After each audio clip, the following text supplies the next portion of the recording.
1315. A year after crushing the English at Bannockburn, a Scottish army of 6,000 veterans invaded Ireland. Their enemy, the English, who dominated Ireland for nearly 150 years. These common soldiers had defeated the most powerful military force in the world, England's mounted and heavily armored knights. They were now led by Edward, brother of Robert Bruce, King of Scots. Celtic arms! If anyone could drive the English from Ireland, it was them. Then Edward Bruce would reign over Ireland as king. It was an ambitious plan. 2 kingdoms ruled by the brothers Bruce, a Celtic alliance that would rival England's power. The Bruce invasion of Ireland is a forgotten war, but what happened after Bannockburn could have changed the course of history.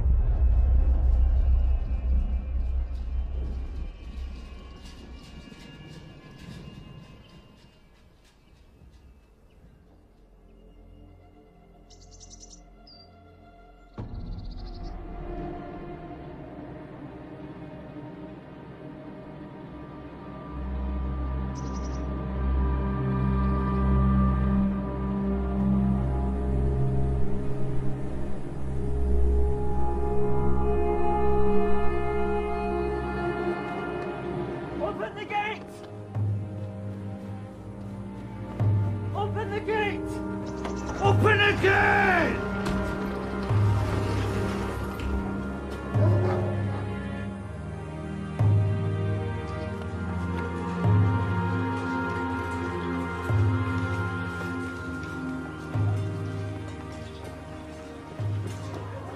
A word for the king. I have urgent word for King Robert. What word? Sire, the English king has died.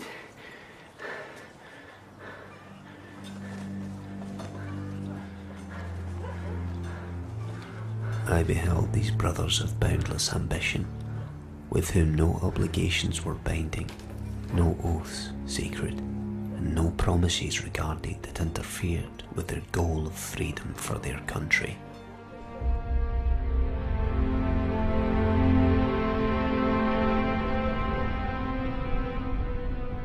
The story of Ireland and Scotland 700 years ago is a story of struggle against tyranny.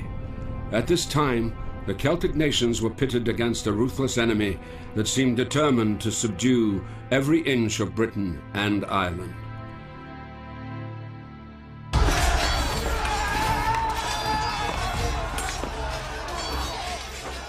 When the Normans conquered England in 1066, their arrival signaled one of the greatest transformations in European history, and their search for power and land would change the politics and culture of these islands forever.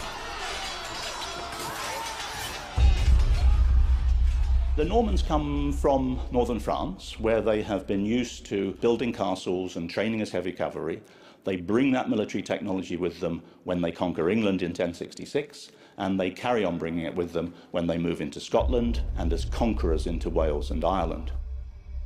That there was a kind of demonic psychic drive.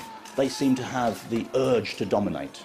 They seem to want to have not only what they possess, but what everyone else possesses. They were of the view that they'd come to conquer, and Wales was as vulnerable as England was, and Scotland likewise, and Ireland, of course, was always there in the background. It was on their to-do list. Just over 100 years after the Battle of Hastings in 1066, an Anglo-Norman invasion force landed in Ireland. They conquered the island, established a new power base, and became known as the Anglo-Irish.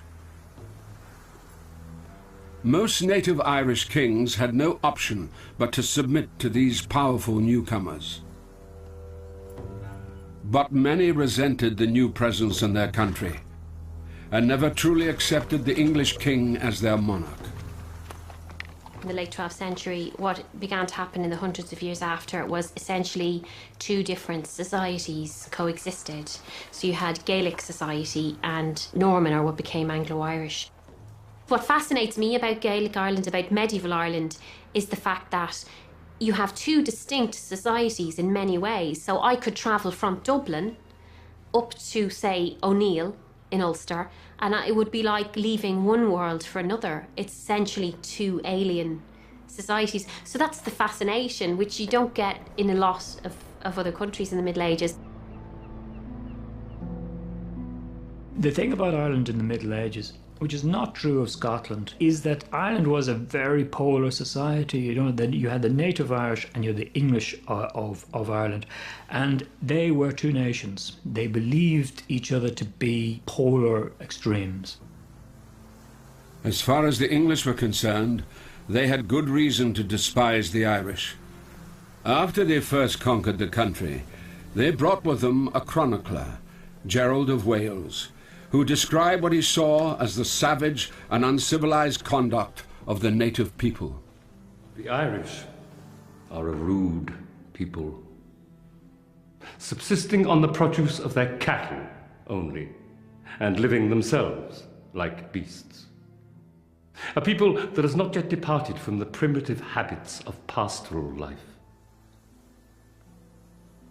Really, Gerald's writings begin a very long tradition of anti-Irish sentiment. He's pushing the Irish to one side, and I suppose what can be called othering them. He's making them something that you can defeat because of what they are. You're absolutely justified. Neither willing to give up their old habits or learn anything new. Abandoning themselves to idleness and immersed in sloth, their greatest delight is to be exempt from toil. Their richest possession, the enjoyment of liberty. This people, then, is truly barbarous. Indeed, all their habits are barbarisms. In whatever requires industry, they are worthless. It's always more comfortable, if you're a colonizing and imperial power, to be told that you're also superior. But there's also at the same time growing evidence that the English politically are worried about integration. Famously, the Statutes of Kilkenny and other laws in which the English are saying, we want the Irish to be separate and we want the English to be separate. English people should not adopt Irish names. They should not have Irish hairstyles. These things are actually legislated against. And the law is a kind of apartheid law, because by the end of the 13th century, whereas to kill an English person in Ireland is a felony, to kill an Irishman is not.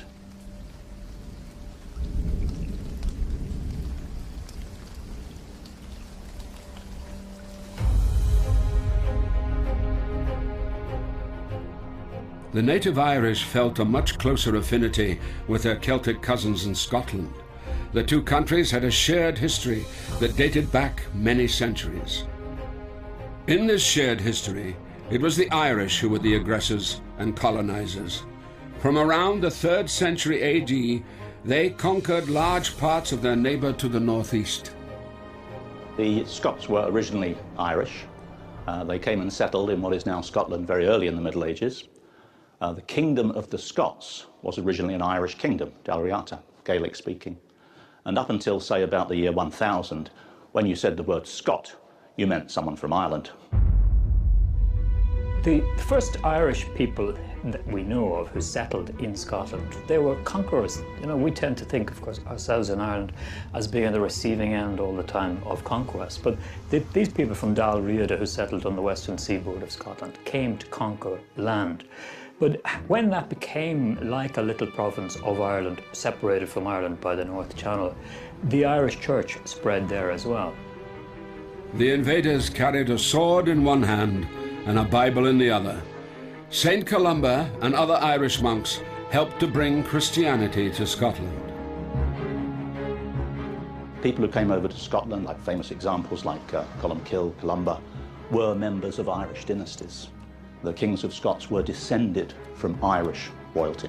So in fact, you're talking about a world, a kind of Gaelic world, that's absolutely continuous from, say, Cork up into Argyll. The links between the two countries were strongest in Ulster and western Scotland. Far from being a barrier, the sea helped to bind them together. The North Channel could be crossed in just a couple of hours in a Berlin, a small Scottish galley similar to the Viking longboat. These ships were often used to ferry soldiers between Ulster and Scotland, but there were stronger links forged in blood and friendship. The prevailing ascendancy in Scotland is a Gaelic ethos, and its heritage draws from Ireland and draws back towards Ireland. Within the Scottish tradition, they looked to Ireland as a sort of a fertile ground for them, where they came from. They looked to Irish culture as their primary influencing culture. Maybe goes back to notions of Greater Scotia and Lesser Scotia, which they had in the early Middle Ages, of the big Scotia and the smaller Scotia. And the big Scotia was Ireland at that point, because this is seen from an Irish point of view, looking across towards the fringes of Scotland.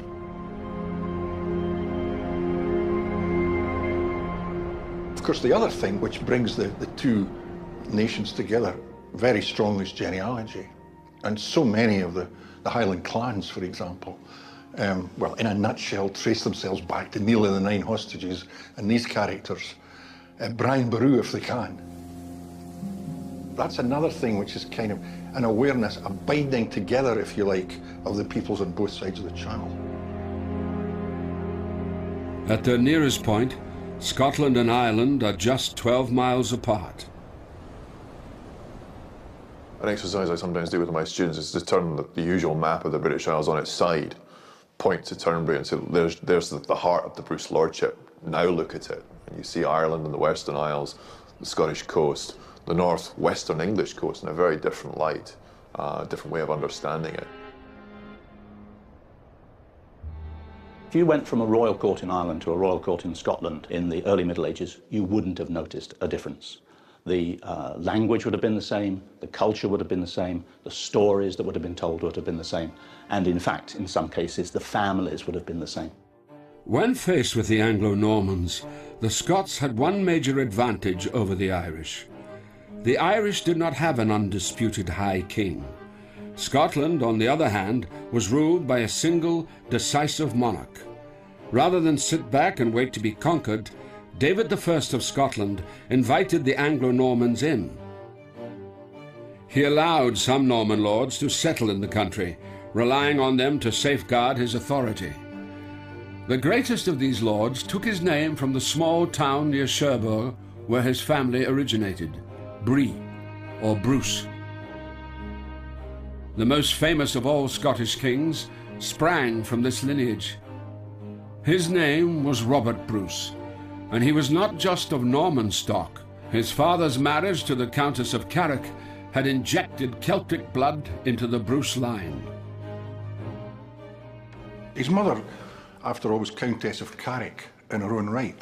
The story was that when she met Robert's father, the Lord of Annandale, she fell for him in a big way, supposedly abducted him. This is a nice inversion of the usual story. She abducted him, dragged him off to Turnberry Castle, and they were inside for 3 days, and when they emerged, they announced they were getting married. And Robert Bruce was the product of whatever went on there.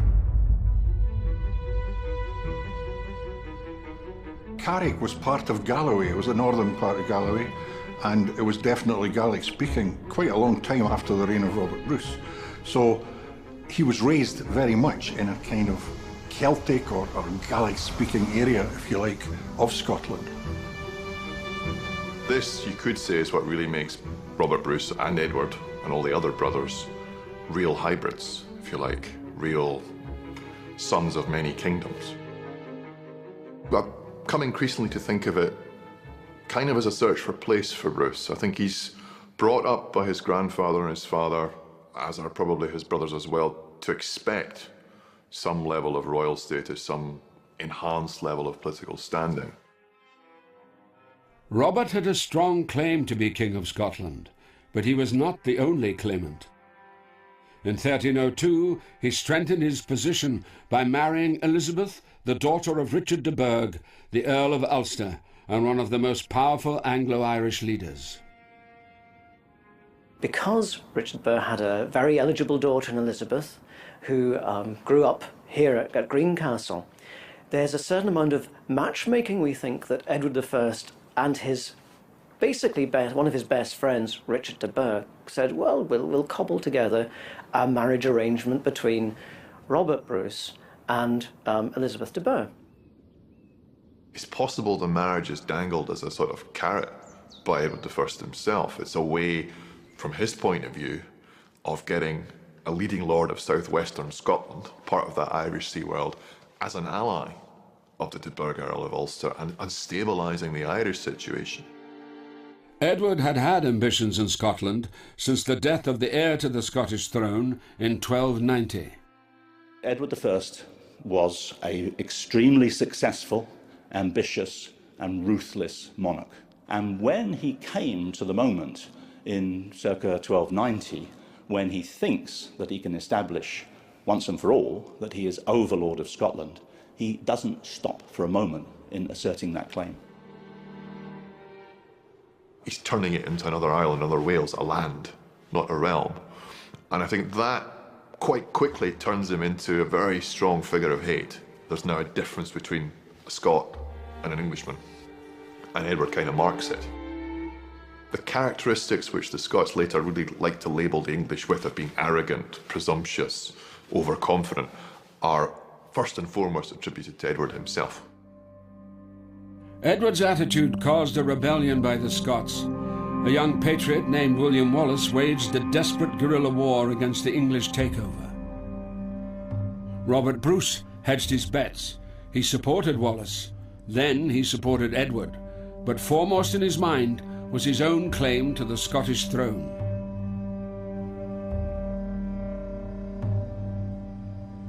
Robert does have this reputation being slightly schizophrenic, allying himself to Edward and the English one day and then the Scots the next. And I think that duplicity, to understand that, we've really got to see Robert Bruce in context. He tries the political solution, the diplomatic solution, move to the Scots under Wallace for a bit, then leave them, go back to the lordship of Edward I, because that's a better bet. After all, Edward I, the head honcho in Western Europe, practically. So that's where the power base is. That's where you should hang in if you want to advance the interests of your people. He's a pragmatist. He will take whatever path he needs to take to get to where he wants to go. And if one day that means he's got to basically give himself up to the English and fight on their side, he will do.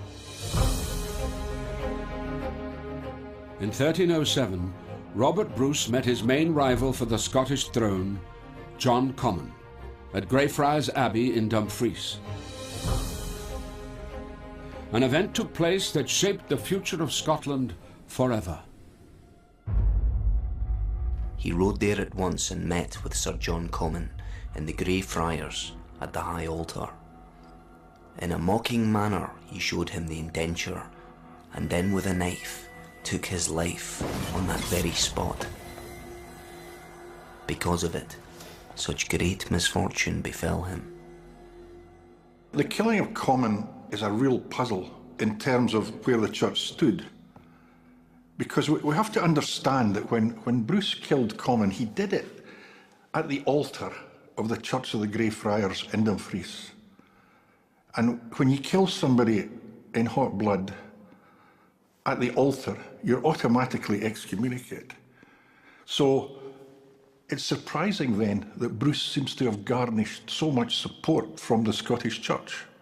You would have expected the opposite to happen, that they would hold him in total disregard. He's a heretic. He's damned to hell for eternity. But they don't see it that way for some reason. Some remarkable talent rallies around Bruce. And I think that's strange. That action, whether it is premeditated murder or an act of rage in an argument, that's the turning point. He has a lightning decision to make. Either he goes on the run, he basically becomes a fugitive, or he grasps the thistle and goes for the throne. As soon as we get to that point where Comyn is killed, the path is straight ahead, and the path is conflict between Bruce and the King of England.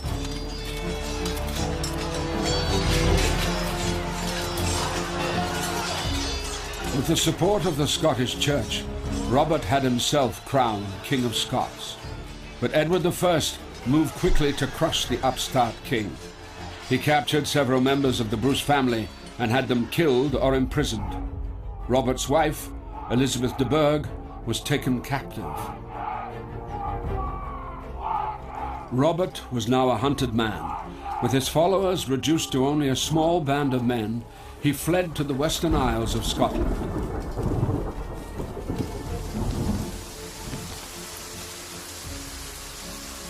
For it was nearly winter, and there were so many enemies around him that all the country made war on him.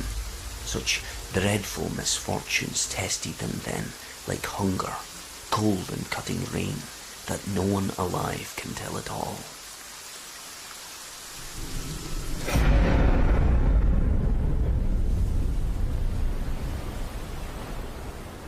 Robert Bruce found himself at the Mull of Kintyre, on the very edge of Scotland. From here he could see the coast of Ulster. Not for the last time, the thought struck him that the Irish could help in the war with England. When we're trying to understand him and his ultimate success, and then we're trying to understand what on earth they were up to in Ireland, there's something about his background in the Gaelic world that provides us with part of the key to that. From Kintyre, Bruce made the short sea journey to Rathlin Island off the Antrim coast. He is supposed to have hidden here with his followers in a dank cave, accessible only by boat. It seems that he planned to regain the throne with the help of Irish allies. In fact, his two younger brothers, Thomas and Alexander Bruce, had raised an Irish army and landed in Scotland. But their mission came to nothing, and the brothers were captured and executed by Edward I. It would be nearly a decade before Robert could cement his alliance with the Irish. Open the gate! Open the gate! Open the gate! Open the gate!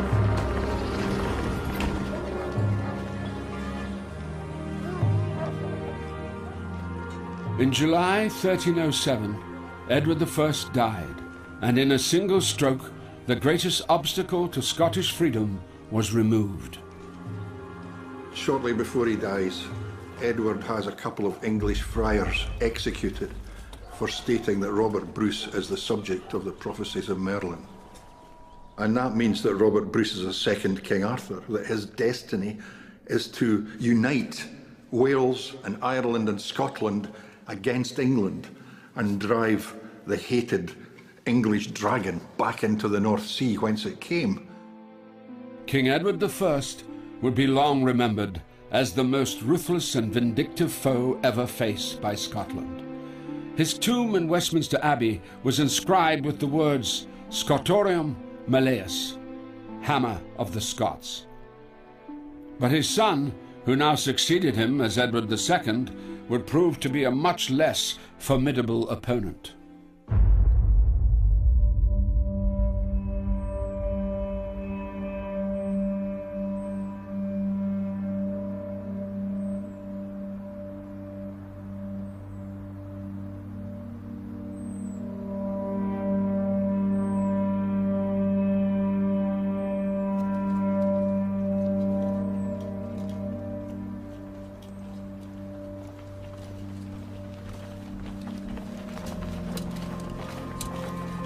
Near your surviving comrades who yet strive for glory.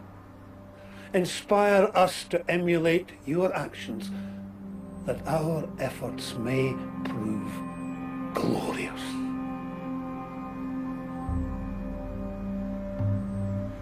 In 1314, an army led by Robert Bruce faced the English in battle. The fight took place south of Stirling, somewhere near a stream known as the Bannockburn. For hundreds of years, there have been arguments as to the exact location of the battle.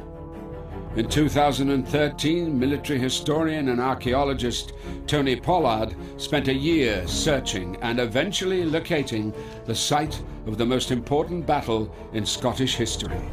It was the pivotal encounter in the long and brutal war between Scotland and England, and it was very much a case of David and Goliath. The Scots were outnumbered 2-1.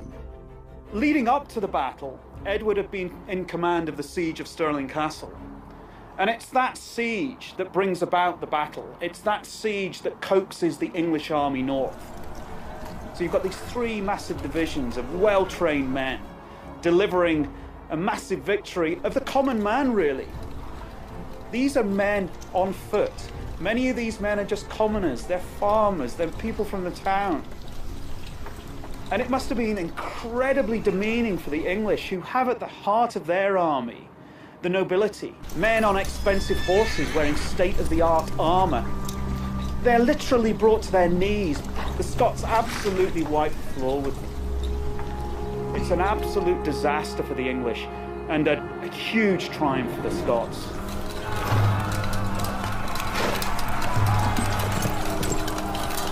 Bannockburn would go down in history as Scotland's greatest single victory over England. Slowly but surely, Robert Bruce was driving the invaders back to their homeland.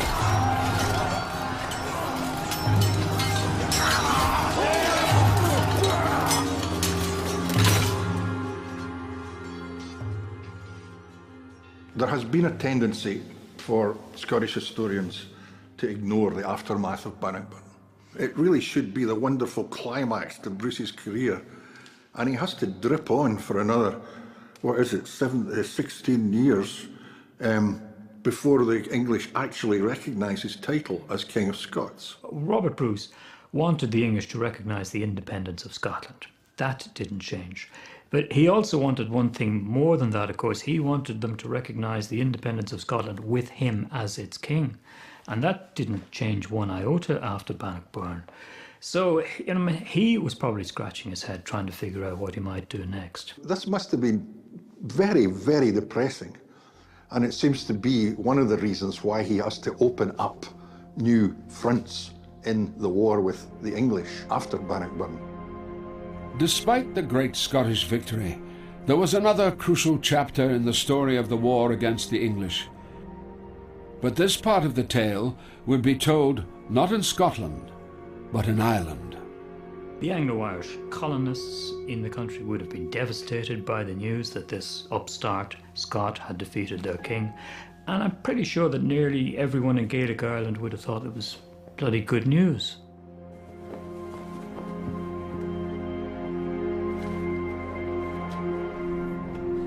In April 1315, Robert Bruce called a parliament at Ayr in southwest Scotland to decide on the future campaign.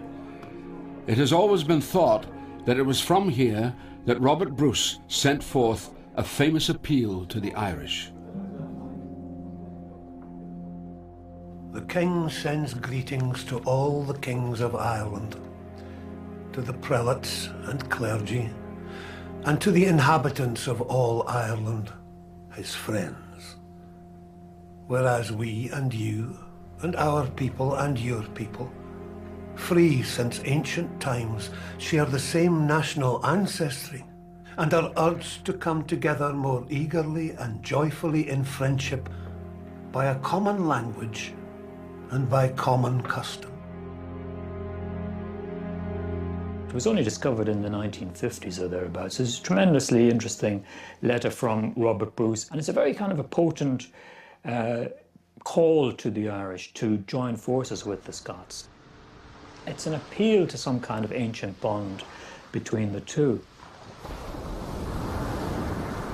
But what if the letter dates from a much earlier period? Had Robert Bruce always yearned to unite the Celtic nations? Sean Duffy of Trinity College Dublin believes that the letter was composed around 1306, when Robert and his followers were based on Rathlin Island. When you get down to the small print of the letter, as it were, he says that the envoys he's sending are these two men called T and A. He just gives the initials because that's the way the letter has survived.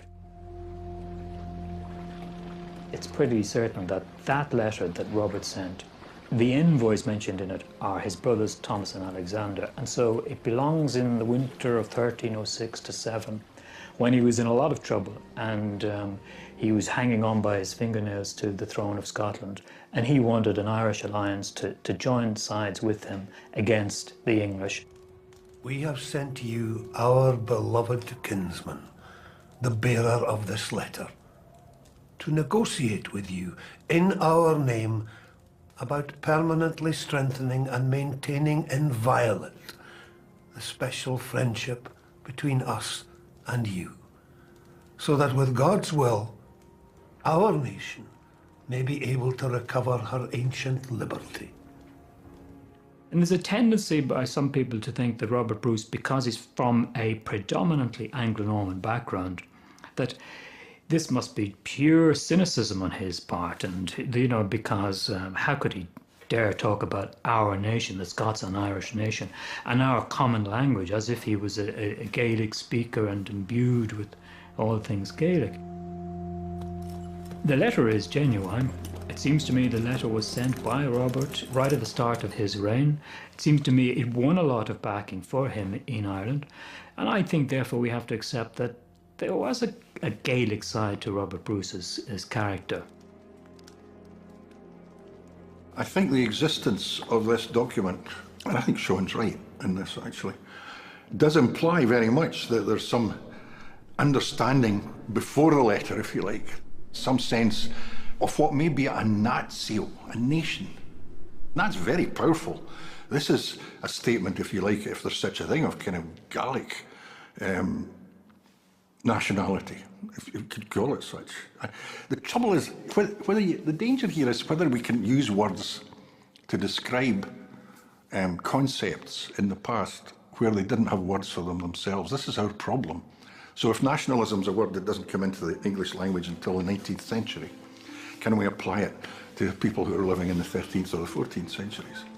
Personally, I would say yes, we can. If it's not nationalism they're talking about, it's that by almost any other name.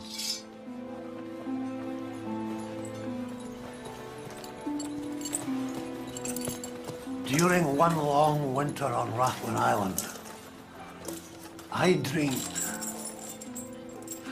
we would assist the sons and daughters of our sister nation in their fight against the common foe, the English. And in doing so, reunite the Celtic people. Scotland under Robert Bruce, and Ireland under Edward. Were we not colonized by the Irish? Been bound by blood, family, language? Were we not Christianized from the same source? Preparations have been made. We will be one with Ireland. After Bannockburn, he feels you've got to carry the torch to the enemy.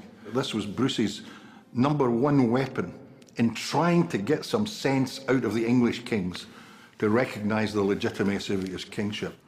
The notion was, just as we're opening up a front in the north of England, let's open up one in Ireland.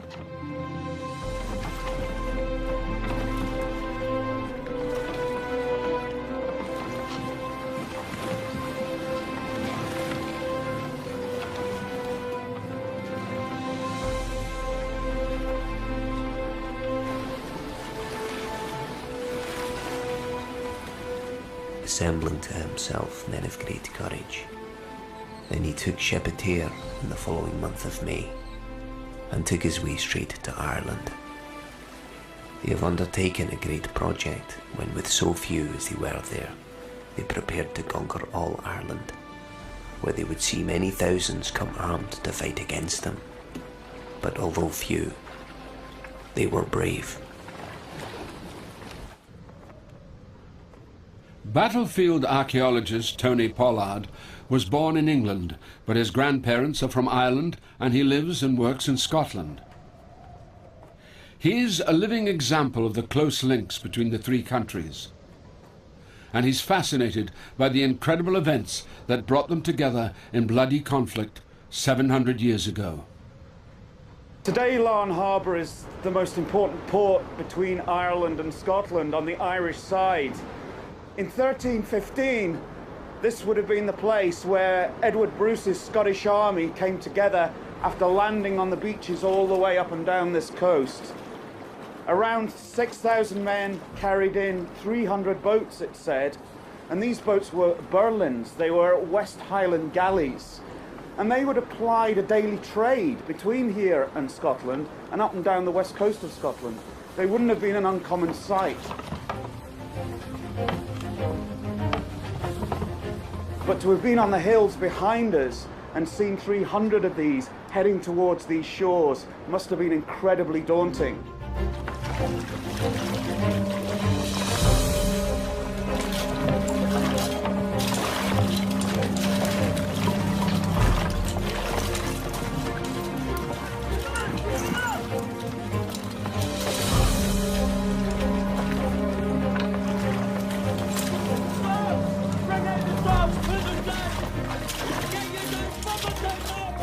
Scots are used as the kind of traditional bogeymen. The Scots will come and get you. And then in May, the Scots are no longer separated from them by a stretch of land. They're actually here, which throws the whole of the Anglo-Norman community into a panic. They'd never really expected to end up fighting the Scots in their own backyard. So when 6,000 of them come into Antrim, this is like their worst nightmare come true.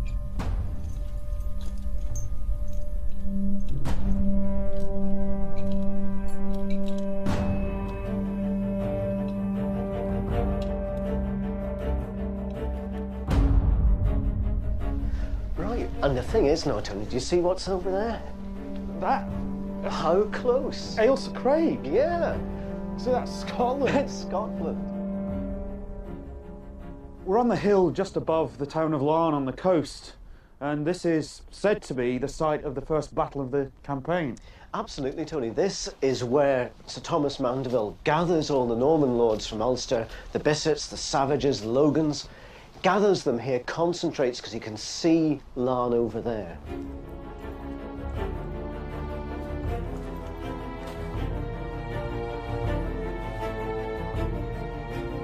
This is a victorious army. Bruce has got about 5,000 or 6,000 men with him. They are the men that smashed Edward II's army at Bannockburn. It's D-Day down there. This is D-Day, yes. If Mandeville manages to hold Bruce here, the campaign's off. Yeah, or he can kick him back into the sea. Kick him back into the sea.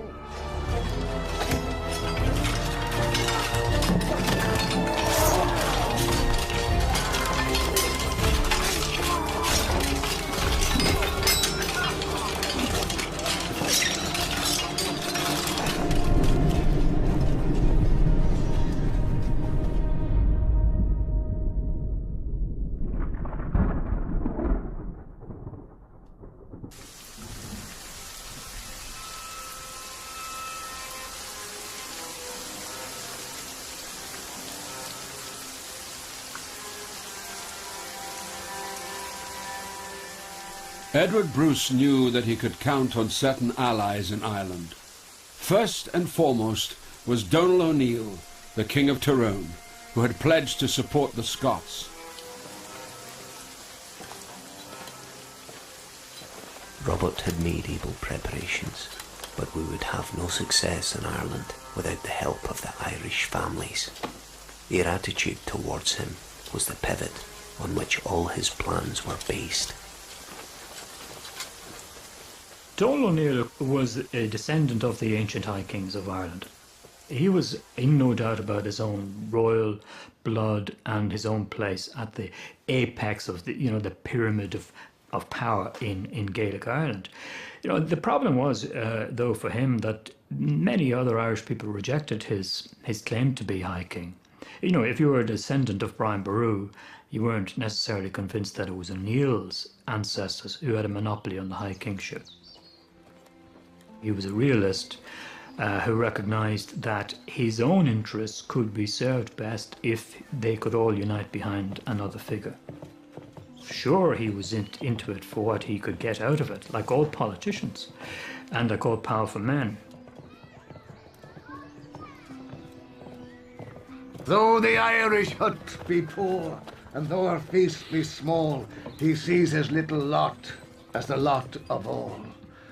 No prince's palace rears its head to shame the meanness of his humble bed. Man is worthy of this world, who rejoices in the world and makes the most of it.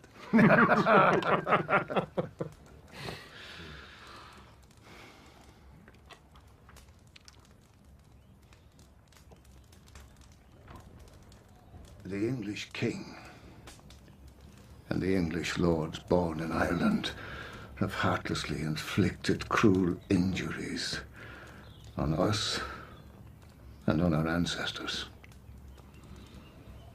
They have forced us to live on mountains and in forests and bogs and other barren places like wild animals.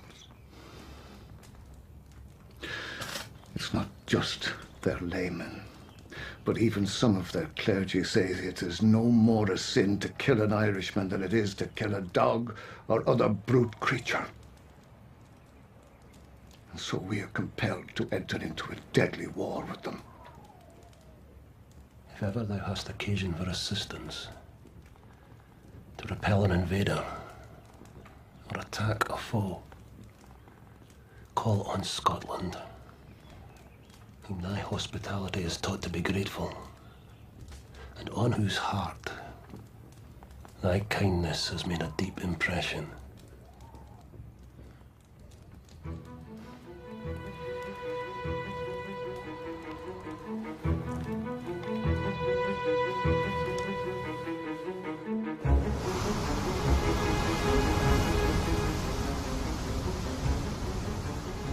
Today, Carrickfergus is a satellite town of Belfast, but in the 14th century, Belfast was no more than a tiny village, and Carrickfergus was the most important town in Ulster, a strategic outpost of great military significance.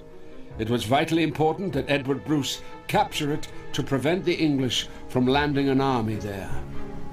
Castles like Carrickfergus were the power base for the Anglo-Normans or the Anglo-Irish. These were the people that had come in and taken over Gaelic Ireland, and these were the people that Bruce was intending to have a go at in his invasion. So for Edward Bruce, this castle is a very important target, and he's very keen to take it. Because he has to take Carrickfergus. If he can take Carrickfergus, that means that Robert's position in his wars against the English in the north, it opens up everything. If they can take Carrickfergus, then the entire northern sea zone is theirs, and probably the entire sea zone right down towards Bristol. And if you can cut off that channel, then the oxygen to the supply routes for Edward II are almost extinct. Surely one motive behind the Irish invasion was that they could somehow damage the English supply routes and the sources of English supply. Now, if you could cut off that kind of supply, you could make a big dent in enemy support or support for the enemy.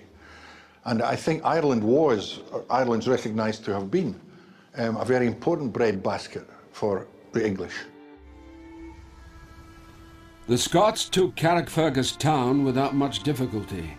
The castle was a more difficult proposition. Edward Bruce did not have the siege equipment needed to take the castle by storm, so he surrounded it and prepared to starve its garrison into submission. When Edward Bruce arrives in Ireland in 1315, he's very keen to identify himself with Carrickfergus. And indeed, it's while he's here that around a dozen Gaelic chiefs or even minor kings come to him and proclaim him High King of Ireland.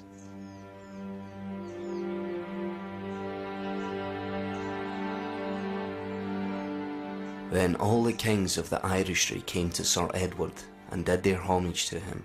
He was well set now, and in a good way, to conquer the land altogether, for he had on his side the Irish and the Ulster. Edward de Bruce, High King of all Ireland. With Edward now proclaimed High King of Ireland, many Gaelic leaders threw their support behind the Bruce invasion. Allegiance to a Scottish king in Ireland was preferable to supporting an absent English king. There were Irish allies of the Bruces who had convinced them that this would work. The Irish wanted the English out. The Irish had proved themselves incapable of uniting behind any one figure within Ireland. And so the best thing, therefore, was to get somebody from outside Ireland behind whom they could align. It's an interesting part of the history of Ireland and Scotland. There are cultural links, there's no doubt about that, but really it's a significant political leap between them, with Edward coming over and claiming the High Kingship. And you could say it was misguided, you could say it's political sleight of hand, you could say a lot of things, but really I think it does indicate that there's a recognition, even though he's a politician, there is a recognition that there's a possibility here that there's something he could build on. The strength of the cultural ties was enduring and had been going on since the early Middle Ages. The Anglo-Irish had been completely taken off guard by the invasion and were even slower to react. The English king told his representative in Dublin, Edmund Butler, to gather the Anglo-Irish lords and raise an army. The most powerful of these lords was Richard de Burgh, the Earl of Ulster. He was also Robert Bruce's father-in-law. The Scots marched south through de Burgh's lands in Ulster, into a gap between Slieve Gullion to the west and the Cooley Mountains to the east.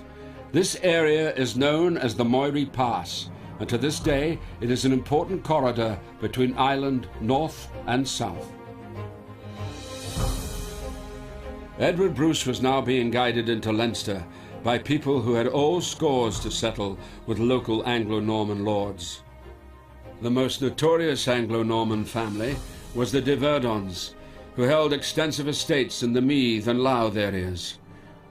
The de Verdons had enforced a violent claim over the people, essentially ruling the area by fear and extortion.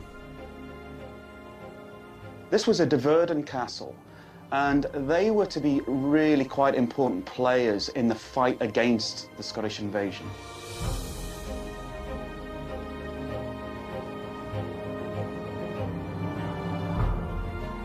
The feudal system is really like a protection racket. If you're a tenant or a peasant, you pay taxes or you do service for your lord. But in return, your lord will protect you.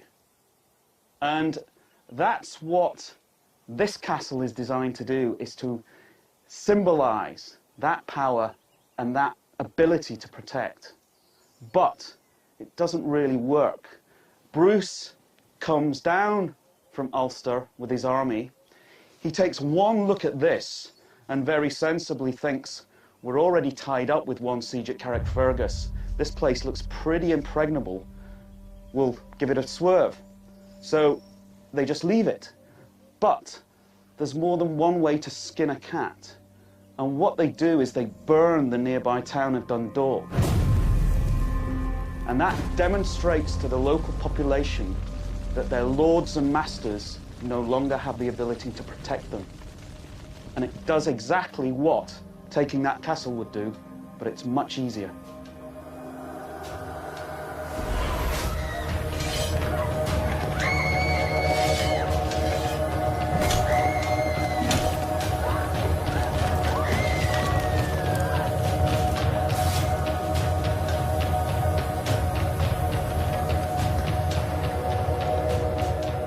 Dundalk suffered very severely during the course of the Bruce invasion.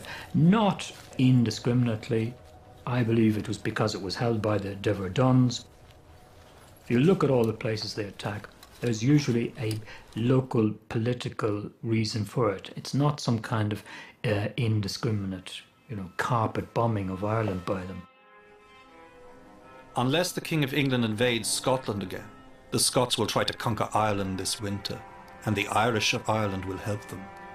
I have lost everything fighting Edward Bruce, my lands, my horses, my armour, my rents, and my revenues.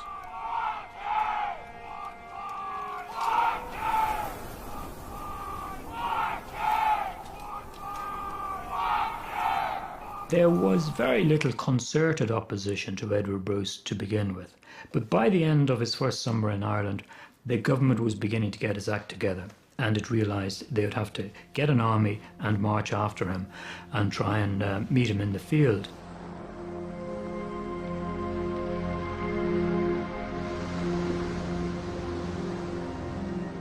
Richard de Burgh was Earl of Ulster. He created an almost impenetrable, invincible realm for himself. He's one of the most powerful Anglo-Norman magnates on the island. He controls lands in Connaught. He controls most of the land around here in Ulster. He's the one who says to the chief governor, Edmund Butler, that he wants to tackle Bruce himself. I have here a force of my own of 20 battalions. It is large enough to expel an equal number from the country or to kill them in it. He wants to go back to Ulster and actually wrestle Ulster back from the Bruces, because it's almost like a personal insult to him. This is his son-in-law effectively saying, I'm going to send my brother over to take away your personal kingdom. Richard de Burgh effectively says, I'm not having this. He decides that I am going to march from Connaught, I'm going to take my Gaelic allies, and we're going to defeat Bruce in my backyard, effectively.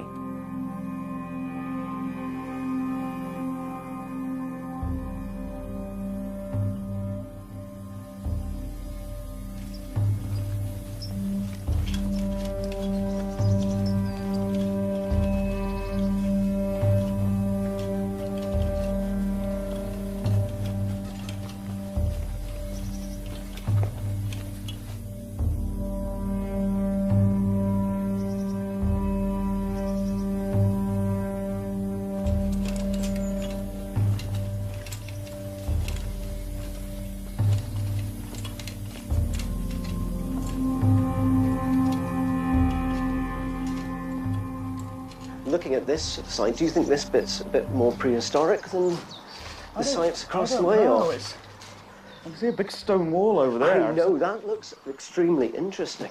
Oh, wow. Look at that, how big are these stones, Tony? Massive. Massive. Careful here, it's collapsing. I know. This is known as the Old Fort, or actually locally in Connors as the Trench. But it's a motte, isn't it, of some sort? It is. Why is it here? What function is it serving? Well, the thing about Connor is it's a very important Anglo-Norman ecclesiastical centre. We think it might have been fortified, so whenever de Burgh is coming up, chasing after Bruce's army, he suddenly finds himself out of supply. He comes from Antrim to here because it has stores of whatever they need. Now he comes here to defend it and take those stores. Bruce is out there watching him.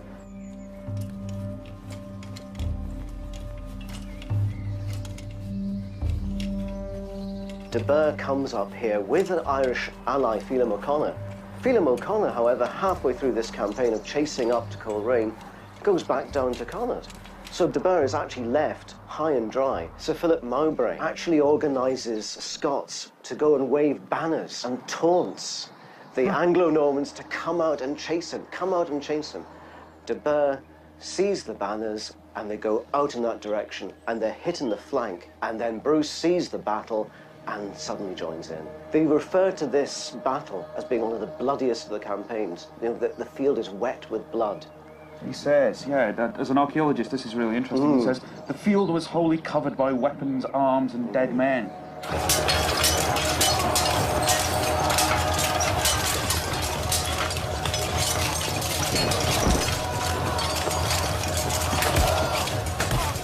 The field soon grew wet with blood. They fought there with such great fierceness and struck such blows on each other with stick, with stone, and with blow returned, as each side could land on the other, that it was dreadful to see.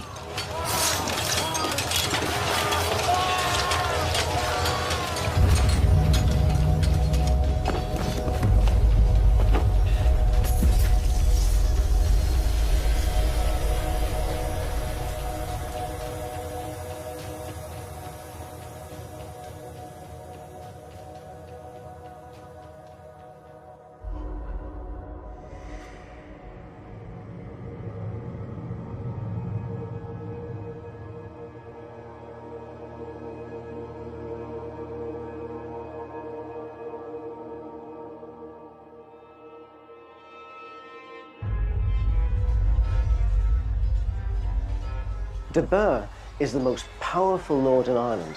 He's a battle brother of Edward I. He was at Bannockburn. He is a military mind. He's a good warrior. And yet when he comes up here, he is all-powerful. After the Battle of Connacht, his power is almost completely broken. He leaves here shattered. After Connacht, Ulster is Scottish. It's no longer De Burgh's land at all. If he thought that he was going to send a message to the Bruces that, hang on here, this is my turf, what actually ends up happening is he has to leave Ulster. He flees Ulster. The annals of Connacht refer to him rather wistfully as almost being like a wanderer up and down the lands with no lordship, no power. Children, front face! Children, arms! Children! Ireland was only one front in Robert Bruce's war against the English. He had raided territories in northern England and personally led the army which laid siege to the English border town of Carlisle. No one could deny that the Bruce brothers were causing major problems for the English, both at home and abroad. The more they be, the more honour all out have we. If we bear it manlily. We are set here in jeopardy, to win honour or for to die. We are too far frae hame to flee. Therefore let ilk man worthy be. Yon are gatherings of this country, and shall flee, I trow it likely. And ilk man assail them manlily.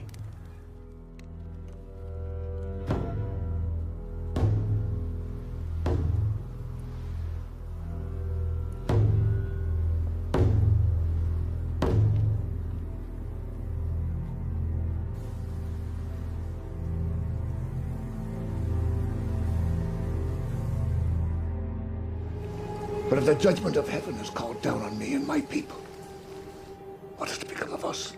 I fear they must face the wrath of 2 kings to convince them of their loyalty. Prepare yourself for war. Treachery stalks unashamed in Ireland among the nobility as well, I see.